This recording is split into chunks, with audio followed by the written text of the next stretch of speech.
అమ్మమ్మ కథలకి స్వాగతం. పిల్లలు, తొందరపడి చేసే పనుల వలన మనకే నష్టం అని తెలియజేసే కథ ఒకటి చెప్పుకుందామా? ఈ కథ పేరు పిచ్చుక ఆతృత. ఒక అడవిలో చెట్టు మీద ఒక పిచ్చుకల జంట కాపురం ఉండేవి. ఒకరోజు ఇద్దరు యాత్రికులు పొరుగు ఊరిలో జరిగిన పెళ్లికి వెళ్ళి తిరిగి వస్తూ ఆ చెట్టు కింద కూర్చుని విశ్రాంతి తీసుకుంటున్నారు. వాళ్ళిద్దరూ పెళ్లిలో తిన్న భోజనం గురించి మాట్లాడుకుంటున్నారు. ప్రత్యేకించి పాయసం రుచి ఎంతో అమోఘంగా ఉందన్న మాట ఆ పిచ్చుకల చెవిలో పడింది.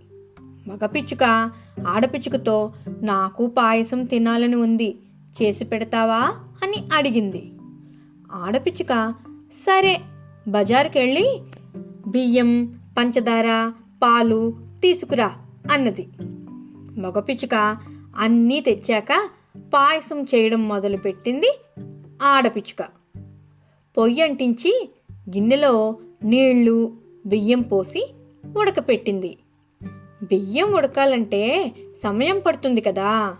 కానీ మగపిచ్చుకకు తినాలనే ఆతృత ఎక్కువై పాయసం తయారయ్యిందా అని అడిగింది.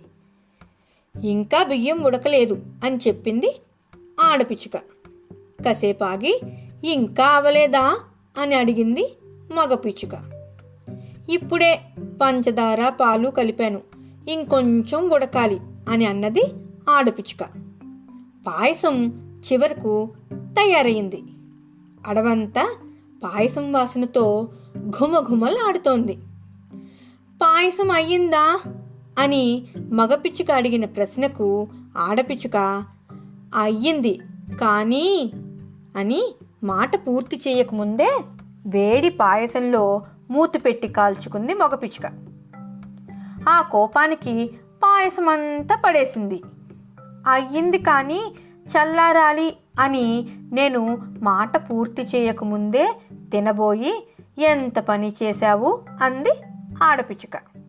మగపిచ్చుక గిన్నెలో మిగిలిన ఒక్క చుక్క పాయసాన్ని చల్లారాక రుచి చూసింది. ఎంతో రుచిగా ఉంది. తాను తొందరపడి ఇంత రుచికరమైన పాయసాన్ని నేలపాలు చేసినందుకు బాధపడింది. ఓపిక లేకుండా తొందరపడడం మంచిది కాదని అప్పుడు తెలుసుకుంది.